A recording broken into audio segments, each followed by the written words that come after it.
नमस्कार, आप देख रहे हैं के चैनल और मैं हूं आपके साथ सपना ठाकुर। खबरों में आगे बढ़ने से पहले एक नजर डाल लेते हैं आज की सुर्खियों पर। हेडलाइंस पावर्ड बाय के न्यूज साप्ताहिक समाचार पत्र, जो रखे आपको आगे। को स्पॉन्सर्ड बाय स्वर्णाभा ज्वेलर्स, जो दे 100% शुद्धता की गारंटी। ब्लूमिंग वैली, जो आपके अपनों तक पहुंचाए आपका प्यार। और Basant smile, because you are at Basant resorts. स्वस्थ व्यक्ति ही राष्ट्र की सबसे बड़ी पूंजी। हमीरपुर में पार्वती चैरिटेबल अस्पताल के भवन के उद्घाटन अवसर पर बोले राज्यपाल आचार्य देवव्रत। सुंदरनगर में सीपीएस ने किया बागवानी भवन का शिलान्यास। 79 लाख रुपए की लागत से निर्मित होगा यह भवन। बैजनाथ मंडल के गांव विलिंग कोटली में स्थानीय विधायक किशोरी लाल ने एक पेयजल योजना का किया शिलान्यास। कहा, विलिंग कोटली में पीने की पानी की समस्या होगी दूर। और 10 वर्षों के बाद मंडी है सुकेत रियासत के श्रीदेव माहुनाग राजाओं के जमाने की बंदिशों का आज भी दिखता है असर। महामहिम राज्यपाल आचार्य देवव्रत ने बमसन क्षेत्र के धीमी गांव में सर गंगा राम ट्रस्ट के अंतर्गत चल रहे पार्वती चैरिटेबल अस्पताल के 30 बिस्तरों वाले नए भवन का उद्घाटन करने के उपरांत अपने संबोधन में कहा कि स्वस्थ व्यक्ति ही समाज व राष्ट्र की सबसे बड़ी पूंजी है। उन्होंने कहा कि इंसान को दवाई की जरूरत नहीं है, बल्कि अपने खान पान को सुधारने की आवश्यकता है। न डॉक्टरों की टीम, न उनके लिए हॉस्पिटल की व्यवस्था, न दवाई का प्रबंधन, और वो सारे ठीक ठाक हैं। और हमारा हाल ये है, हाल देखो क्या है, हॉस्पिटल बढ़ रहे हैं कि घट रहे हैं, बीमार घट रहे हैं कि बढ़ रहे हैं, तो है ना कहीं गड़बड़। गड़बड़ है क्या नहीं भाई? भूख लगे तो रोटी खाओ, भूख खत्म होनी चाहिए कि नहीं होनी चाहिए? प्यास लग रही हो, पानी पिए तो प्यास बुझनी चाहिए कि नहीं बुझनी चाहिए? अब भोजन के बाद भी भूख नहीं मिटती तो कहीं ना कहीं गड़बड़ है। या तो भोजन ठीक ठाक नहीं जो भूख मिटाने में समर्थ है, या पेट में ही भस्मासुर है कि जो खाते हैं तभी खत्म हो जाता है। भाई एक नियम है कि भूख में रोटी खाने से भूख मिटनी चाहिए, प्यास में पानी पीने से प्यास मिटनी चाहिए, बीमारी में इलाज होने पे बीमारी खत्म होनी चाहिए। होना चाहिए कि नहीं तरीका? लेकिन गड़बड़ कहां? डॉक्टरों की गड़बड़ नहीं, ये तो देवता बेचारे जो हमारी सेवा पे लगे। गड़बड़ तो हम हैं कि हमें कतई इस दिशा में सोच ही नहीं बन रही कि भाई हम स्वस्थ रहने का प्रबंध करें। जब इसी व्यवस्था में, इसी एटमॉस्फेयर में, ऐसे ही वातावरण में दुनिया के सब जीव जंतु स्वस्थ हैं, तो मैं और आप बीमार क्यों हैं? वहीं इस दौरान स्वास्थ्य एवं परिवार कल्याण मंत्री कौल सिंह ठाकुर ने कहा कि प्रदेश सरकार विशेष तौर पर ग्रामीण क्षेत्रों में सुदृढ़ एवं बेहतर स्वास्थ्य सेवाएं उपलब्ध करवाने के लिए प्रयासरत है। गत 4 वर्षों के दौरान अनेक चिकित्सा संस्थान ग्रामीण क्षेत्रों में आरंभ किए गए अथवा अपग्रेड किए गए हैं। उन्होंने कहा कि गत 4 वर्षों के दौरान ग्रामीण क्षेत्रों में ही 32 सामुदायिक स्वास्थ्य केंद्रों को नागरिक अस्पतालों में अपग्रेड किया गया है। श्री जेपी नड्डा जी स्वास्थ्य मंत्री बने, हम उनसे भी बहुत उम्मीदें हैं। हिमाचल प्रदेश के हैं, हिमाचल प्रदेश का विशेष ख्याल रख भी रहे और आगे भी रखेंगे। और स्वास्थ्य सेवाओं का ग्रामीणीकरण मैं इसलिए बात कर रहा हूं, हिमाचल प्रदेश में 90% लोग जो है ग्रामीण क्षेत्रों में रहते हैं, सिर्फ 10% लोग जो है शहरों में रहते हैं। जैसे डॉक्टर राणा जी ने कहा, शहरों में अच्छी स्वास्थ्य सुविधाएं, अच्छे हॉस्पिटल, सरकारी हॉस्पिटल भी है, प्राइवेट हॉस्पिटल भी है, लेकिन ग्रामीण क्षेत्रों में हमने अच्छे हॉस्पिटल खोले हैं। इस साल हमने 105 प्राइमरी हेल्थ सेंटर पिछले साल में सिर्फ ग्रामीण क्षेत्रों में हमने खोले हैं। ग्रामीण क्षेत्रों में प्राइमरी हेल्थ सेंटर का दर्जा बढ़ा करके कम्युनिटी हेल्थ सेंटर किया है। लगभग 32 कम्युनिटी हेल्थ सेंटर का दर्जा बढ़ा करके हमने ग्रामीण क्षेत्रों में सिविल हॉस्पिटल बनाए हैं। तो हमारी पूरी कोशिश है कि ग्रामीण क्षेत्रों में अच्छी और बेहतर स्वास्थ्य सेवाएं उपलब्ध की जाए। वहीं पूर्व मुख्यमंत्री तथा नेता प्रतिपक्ष प्रोफेसर प्रेम कुमार धूमल ने अपने गृह जिला में राज्यपाल का स्वागत किया तथा कहा कि ये प्रदेशवासियों का सौभाग्य है कि राज्य को संवेदनशील सामाजिक समस्याओं को समझने और उनका निदान करने के लिए तत्पर व्यक्तित्व वाले राज्यपाल मिले हैं। उन्होंने अस्पताल की सुविधा के लिए Parvati education and health society का आभार व्यक्त किया तथा कहा कि यहां स्वास्थ्य उपचार की बेहतर सुविधाएं उपलब्ध होने से लोगों को प्रदेश से बाहर नहीं जाना पड़ेगा। लोगों के प्रति संवेदनशील, समाज की समस्याओं को समझने वाले और उनका समाधान सच्चे मन से करने के लिए प्रयत्नशील अगर कोई राज्यपाल है तो सौभाग्य हिमाचल प्रदेश को प्राप्त हुआ। देखने मुझको कृष्णदेवाचार्य जी यहाँ के राज्यपाल बने। मैं भारत सरकार को विशेष करके आदरणीय प्रधानमंत्री जी को धन्यवाद देना चाहता हूँ कि उन्होंने ऐसे व्यक्ति को हमारा राज्यपाल बनाया जिसके कारण आने वाले दिनों में हिमाचल की तकदीर और तस्वीर दोनों बदलेगी।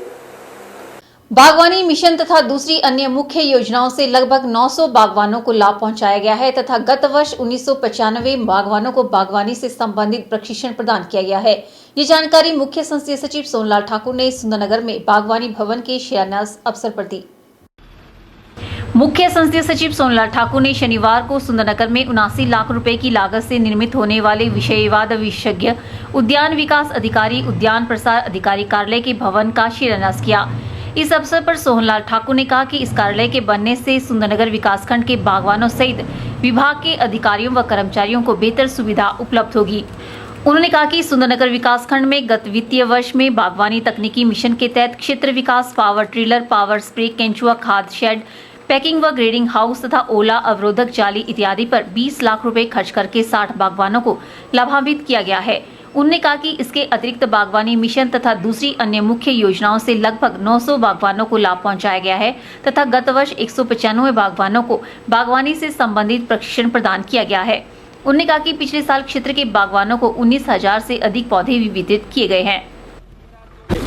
सुंदरनगर में SMS हॉर्टिकल्चर के बिल्डिंग के लिए फाउंडेशन स्टोन रखा गया है।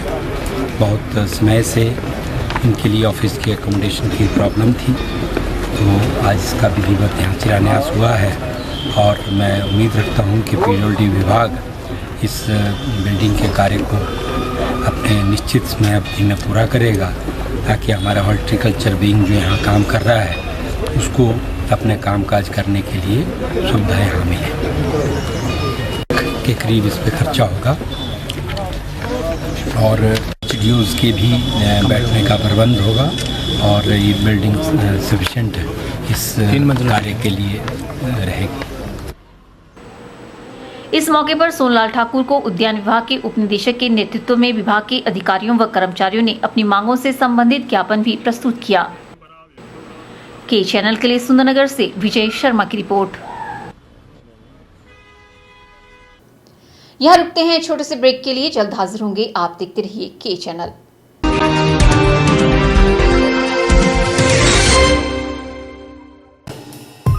Sachdeva college Mandi, the premier institute for competitive exam preparation since 2000.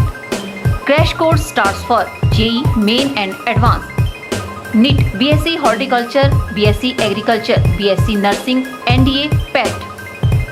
मंडी में सर्वाधिक सिलेक्शन देने वाला संस्थान। Free coaching for polytechnic test. Registration fees only 500। Special offers discount in fee. Coaching is also available for forthcoming exams. Sachdeva international school, Paddal Mandi, Himachal Pradesh. Admission starts for 2017-18। Sachdeva international school, Chauhata Bazaar town Mandi. Playway with creche. Admission also starts Prabhudyal Memorial Polytechnic, a unit of Sachdeva College, Mandi.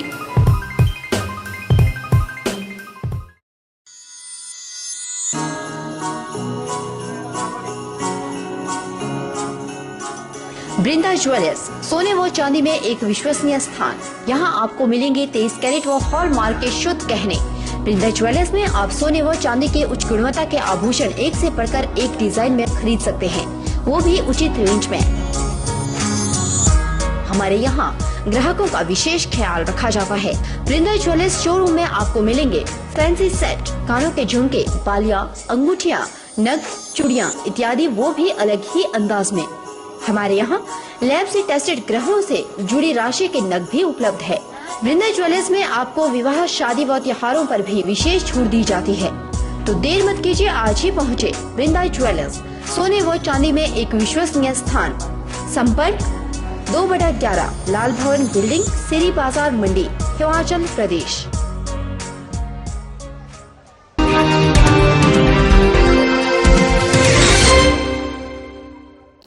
मंडी में उत्तरी भारत की पहली medical university खोली जाएगी। ये बात स्वास्थ्य मंत्री कौलसिंह ठाकुर ने द्रंगसीरा और इलाका धुंधा को जोड़ने वाले पुल के शिलान्यास अवसर पर कही। स्वास्थ्य, राजस्व एवं कानून मंत्री कौलसिंह ठाकुर ने शनिवार को द्रंग विधानसभा क्षेत्र के द्रंगसीरा और इलाका धुंधा को जोड़ने वाली देवली खड्ड पर 1 करोड़ 60 लाख की लागत से बनने वाले पुल की आधारशिला रखी। उन्होंने 8 करोड़ 18 लाख की लागत से बड़ा गांव बह पदवाहन मार्ग के अपग्रेडेशन और टायरिंग कार्य का भी शिलान्यास किया। ग्राम पंचायत सिल्क और बड़ीधार के 1 दिवसीय प्रवास के दौरान स्वास्थ्य मंत्री ने छाड़ी गांव में 30 लाख की लागत से बनने वाले उप स्वास्थ्य केंद्र भवन की भी आधारशिला रखी। इसके साथ ही पदवाहन गांव में 10.5 लाख रुपए की लागत से निर्मित पशु औषधालय भवन को भी जनता को समर्पित किया। इस दौरान स्वास्थ्य मंत्री ने शीलग, बड़ा गांव, भलुई गांव में लोगों की समस्याएं सुनी। इस मौके पर कौलसिंह ठाकुर ने पदवाहन में जनसभा को संबोधित करते हुए कहा कि प्रदेश सरकार शहरी क्षेत्रों की तर्ज पर ग्रामीण क्षेत्रों के समग्र विकास के लिए पूरी तरह वचनबद्ध है। बिजली, पानी, शिक्षा, स्वास्थ्य के क्षेत्र में अपार क्रांति लाने के बाद अब सड़कों के विस्तारीकरण को बल दिया गया है। द्रंग विधानसभा क्षेत्र के हर छोटे बड़े गांव को सड़क से जोड़ने की मुहिम जोर शोर से शुरू की गई है। कौलसिंह ठाकुर ने कहा कि मंडी में शीघ्र ही मेडिकल यूनिवर्सिटी और मेडिकल कॉलेज शुरू किया जाएगा। इलाका धुंधा के लिए कई सौगातें जो है आज हमने दी है। एक जो सबसे पहले मैं आया 9 बजे शिलक पंचायत के प्रधान हमारे ठाकुर राजेंद्र जी, शिलक पंचायत में हमने शिलक में मीटिंग की, फिर ब्लॉक में लोगों को मिला, फिर गड़बड़े गांव में लोगों से बातचीत हुई, उनकी समस्या सुनी और उसके बाद जो ये सड़क 15 किलोमीटर बड़ा गांव से पदवाहन गांव तक मिलेगी, उसकी सड़क को पक्का करने के लिए जो दूसरा चरण है अपग्रेड करने के लिए, जिस पर लगभग 8 करोड़ 17 लाख 54 हजार रुपए खर्च होगा, उसका शुभारंभ हमने किया। उसके बाद क्योंकि बरसात में 2 महीने बस जो है ये बड़ा गांव तक की ठहरती थी, आगे नहीं आती थी क्योंकि बरसात में खड्ड में बहुत पानी आता।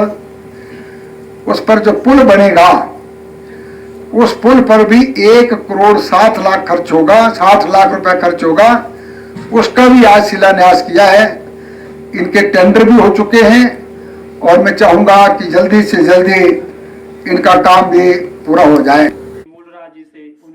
इस मौके पर दंग कांग्रेस के अध्यक्ष प्रेम ठाकुर, जिला कांग्रेस महासचिव जोगिंदर गुलेरिया, प्रदेश गुज्जर कल्याण बोर्ड के सदस्य Sewak Ram Yadav, CMO Mandi doctor Deshraj, BMO Paddhar doctor Dinesh Thakur, अधिशांशी अभियंता प्रदीप ठाकुर सहित अन्य गणमान्य लोग भी मौजूद रहे। के चैनल के लिए पद्धर से कृष्ण भोज की रिपोर्ट। किसान बचाओ हिमाचल बचाओ अभियान द्वारा मंडी में छात्र अधिकार यात्रा का आयोजन किया जा रहा है। संयोजक देशराज शर्मा ने बताया कि ये यात्रा मंडी, सुंदरनगर, गोहर, द्रंग तक आयोजित की जाएगी। मंडी में प्रस्तावित मंडी क्लस्टर यूनिवर्सिटी और मेडिकल यूनिवर्सिटी को खोले जाने की मांग को लेकर किसान बचाओ हिमाचल बचाओ अभियान द्वारा छात्र अधिकार यात्रा का आयोजन किया जा रहा है। किसान बचाओ हिमाचल बचाओ अभियान के संयोजक देशराज शर्मा ने कहा कि हिमाचल अधिकार आंदोलन के तहत प्रस्तावित मंडी क्लस्टर यूनिवर्सिटी और मेडिकल यूनिवर्सिटी को सरकार ने रद्द करने का जो काम किया है और प्राइवेटाइजेशन को बढ़ावा दिया जा रहा है, इसलिए किसान बचाओ हिमाचल बचाओ अभियान द्वारा छात्र अधिकार यात्रा की जा रही है और यह यात्रा मंडी, सुंदरनगर, गोहर, द्रंग तक जाएगी। उन्होंने कहा कि इसी विषय को लेकर 2 मई से किसान बचाओ हिमाचल बचाओ अभियान द्वारा आमरण अनशन किया जाएगा।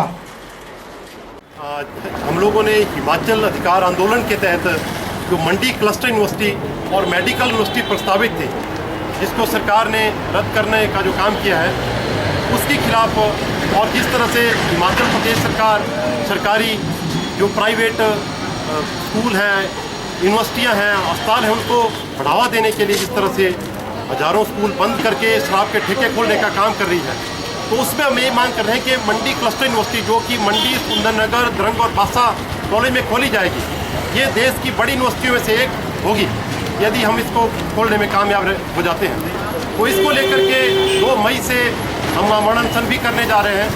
तो उसको लेकर के ये छात्र अधिकार यात्रा हम लोग कर रहे हैं। ये छात्र अधिकार यात्रा मंडी, सुंदरनगर, गोहर और द्रंग तक जाएगी और उसके बाद फिर 2 मई से छेरी चांदनी में हम लोग अमरण अनशन के लिए बैठेंगे। 2 मई क्योंकि मंडी के जो विधायक और मंत्री हैं उन्होंने अभी तक कतई मुँह नहीं खोला है क्लस्टर यूनिवर्सिटी और मेडिकल यूनिवर्सिटी को लेकर के, जबकि ये 2 बड़े संस्थान जो हैं मंडी को अंतर्राष्ट्रीय स्तर पर ये ख्याति दिलाएंगे और हमारे जो हज़ारों बच्चे हैं, आने वाली पीढ़ियाँ हैं, उनमें से हज़ारों बच्चे जो हैं वो PhD वैज्ञानिक और डॉक्टर इंजीनियर बनेंगे। बहुत कम खर्चे में ये सरकारी यूनिवर्सिटी होगी, सरकारी मेडिकल यूनिवर्सिटी होगी। तो इलाज और जो पढ़ाई का जो दोनों का जो मामला है वो मंडी में विश्व स्तरीय जो दोनों संस्थान होंगे, पूरे हिमाचल प्रदेश के जो बच्चे हैं उनको इससे लाभ होगा। ब्यूरो रिपोर्ट के चैनल। फिलहाल वक्त तो चला है एक और ब्रेक का, मिलते हैं ब्रेक के बाद।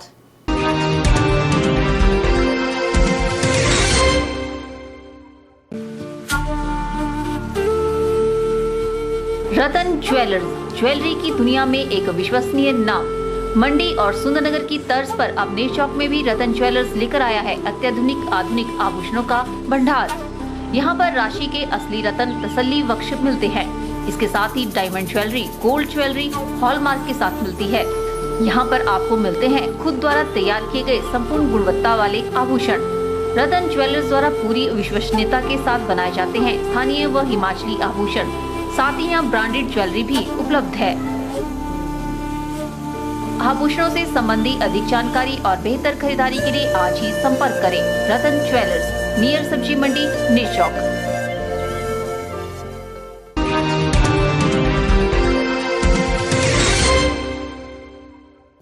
श्री रामलोक मंदिर में कुछ दिन पूर्व हुए घटनाक्रम में एक नया मोड़ आ गया है। अभी तक केवल गांव वालों ने ही अपना पक्ष रखा था, जिसके बाद बाबा अमरदेव पर भी उंगलियां उठने लग पड़ी थी।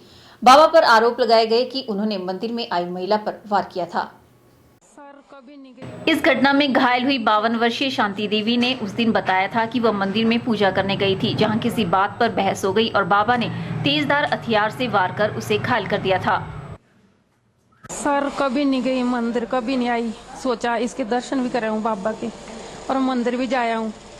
मुझे क्या पता था कि इसके मन में क्या है। इसने बाजू से खींचा भी रखा हुआ था कुछ डंगा सा और एकदम बाजू में मारा भी कि तुम्हारी तो बोटी बोटी खा जाएंगे कहते। अब ये पता नहीं कि क्या इसके क्या रंजिश होगी कि क्या था, हमें कुछ पता नहीं है जी। और भी थे इसके साथ कोई दिल्ली से आए हुए, उन्होंने चिमटा उठाया पर ऐसे और सब ने मारा। मुझे लगता है ये उग्रवादी है, यहाँ का बंदा नहीं है ये। अगर ये सच्चा बाबा जी होते, भगवान के भक्त होते, तो मंदिर में कभी ऐसी चीजें रखी जाती है, असली चीजें। हाँ बताओ, डंगा सा था ऐसा तेज और नोकीला कि ये देखो मेरे बाजू के हाल देखो, और पीछे 8 टंके लगे हुए। मंत्री रात को आते हैं, दिन में आए तो अच्छा लगता है, रात को आते हैं चुपके चुपके। ये मुझे कुछ पता नहीं है कि क्या करते हैं यहाँ पे क्या नहीं। हम तो दूसरे दिन सुनते हैं कि यहाँ आएंगे। वहीं सोलन जिले के तहत कंडाकड़ चायल मार्ग पर स्थित रूड़ा गांव में श्री राम लोक मंदिर के संचालक बाबा अमरदेव ने मीडिया के समक्ष आज हालात सुधरने पर बयान देते हुए कहा कि पेट्रोल साथ लेकर आए ग्रामीणों ने मंदिर के साथ उन्हें भी जलाकर मारने की पूरी योजना बना रखी थी। हम तो पूजन में बैठे थे, हमें नहीं पता था कि कौन लोग हैं क्या हैं। और जैसे हम पूजन में बैठ के अंदर से बाहर आए तो 3 स्त्रियां थी और उनके हाथ में दराट था। 12-13 लोग अंदर घुस गए और जो वहां पर राम जी की प्रतिमा है जहां पर हम पूजन कर रहे थे उसको उन्होंने उठा के फेंक दिया। और फिर जहां पर हम बैठे थे उसके बगल में एक स्त्री ने यहाँ पर दराट चला दिया। तो चूंकि मेरा हाथ आगे आया तो ये हाथ को काटते हुए निकल गया। उसके बाद दूसरी दराट वो एक हवन कुंड के पास थी, एक महिला उसने चलाई, तो वो दराट पहले चलाने वाली महिला थी उनको लग गई। फिर तीसरी दराट वहां पर से उठा करके और जो एक स्त्री थी उसने पांव में मारा। उसके बाद कुछ लोग उस स्त्री को बाहर लेके गए, उस महिला को। बाबा अमरदेव ने गांव वालों के साथ ही पंचायत प्रधान द्वारा भी उन पर वार किए जाने का खुलासा किया है। उनके अनुसार घायल हुई महिला दूसरी महिला द्वारा उन पर तेजधार हथियार से किए वार से घायल हुई थी, न कि बाबा ने उस पर वार किया था। परशुराम जयंती की तैयारियों में जुटे बाबा को इस बात का एहसास भी नहीं था कि लोगों की क्या मंशा है। और जो प्रधान था, प्रधान ने सिर पे पहला वार किया, मेरे सिर पे दराट का। उसके बाद वो प्रधान ने किया, फिर रामचंद्र ठाकुर ने किया, फिर प्रेम सिंह ठाकुर ने चौथा वार किया, फिर एक लोकेश्वर शर्मा ने पांचवा वार रॉड से, मोटे रॉड से इस पर किया। और उसके बाद मदन शर्मा ने और विनय शर्मा ने मोटे मोटे रॉड से पीठ पर वार किया और सिर पे वार किया। और उसके बाद हमको खून जब निकलने लगी तो उसके बाद फिर जब हमें होश आया तो मंदिर में आग लगाने लगे। उसके बाद एक बार मेरी मूर्छा खुली थी, हमने बोला रुको, क्योंकि सब लोग 80 लोग अंदर जूते लगा करके, प्रधान और लोकेश्वर शर्मा सब ने बोला कि मंदिर को आग लगा दो, चूंकि वो मंदिर लकड़ी का बन रहा है। उसके बाद हमारी मूर्छा आ गई थी। फिर जब मेरी मूर्छा खुली तो 3 लड़कों के हाथ में, जो विनय शर्मा और अजय शर्मा और मदन शर्मा के हाथ में पेट्रोल की कैनी थी। और लोकेश्वर शर्मा ने कहा कि इस बॉडी को आग लगा दो, और प्रधान ने लाइटर जलाना शुरू किया, लेकिन वो लाइटर जली नहीं। उसके बाद फिर हमें उतने में फिर कुछ लोग चिल्लाने लगे कि पुलिस आ गई। उसके बाद वो लोग वहां पर से साइड हो गए। फिलहाल पुलिस ने मामला दर्ज कर छानबीन शुरू कर दी है। मामला हाई प्रोफाइल होने के कारण इस मामले में राजनीतिज्ञों को भी ग्रामीण घसीटने में लगे हैं और उन्हें भी रोष रैली निकालकर धमकियां दे डाली है। अब देखना होगा कि पुलिस की जांच में किसे दोषी पाया जाता है। ब्यूरो रिपोर्ट, के चैनल, सोलन। प्रदेश सरकार हिमाचल में फिर से फिक्स किराए वाली बसें चलाने जा रही है। ये बसें शिमला, सोलन, धर्मशाला और मंडी जिला में चलेंगी। शहरों में चलने वाली इन बसों का किराया साधारण बसों की अपेक्षा 20 से 25 रुपए कम होगा। सरकार ने निगम प्रबंधन को सप्ताह के भीतर रूट फाइनल करने को कहा है। सरकार के इस फैसले से आम जनमानस को फायदा मिलेगा। लोगों को बेहतर और सस्ती परिवहन सुविधा देने के लिए सरकार ने बीते वर्ष भी ये सेवाएं शुरू की थी। सरकार के इस फैसले को व्यक्ति विशेष ने सुप्रीम कोर्ट में चुनौती दी थी। सुप्रीम कोर्ट ने जनमानस को फायदा देने वाली सुविधा बताते हुए सरकार के पक्ष में फैसला सुनाया है। इसके चलते प्रदेश सरकार फिर से यह सेवाएं बहाल करने जा रही है। प्रदेश सरकार ने शिमला से सोलन तक फिक्स किराए वाली बसें चलाई थी। सोलन का किराया 72 रुपए लगता है, जबकि निगम प्रबंधन 40 रुपए फिक्स किराए में लोगों को ये सुविधा मुहैया करा रहा था। इसके अलावा कांगड़ा, पठानकोट, कांगड़ा, बैजनाथ, धर्मशाला, ज्वालाजी आदि कई स्टेशनों के लिए फिक्स किराए वाली बसें चलाई गई थी। बता दें कि लोगों को फायदा देने के लिए फिर से फिक्स किराए वाली बसें चलाने का फैसला लिया गया है। Jawaharlal Nehru urban renewal mission की बसों में लोगों को यह सुविधा मुहैया करवाई जाएगी। परिवहन निगम बनाम प्रवीण दत्त के मामले में सर्वोच्च न्यायालय ने निगम के पक्ष में फैसला सुनाया है। ब्यूरो रिपोर्ट, के चैनल। यहाँ रुकते हैं एक और ब्रेक के लिए। ब्रेक के बाद भी खबरों का सिलसिला यूं ही जारी रहेगा। आप देखते रहिए के चैनल।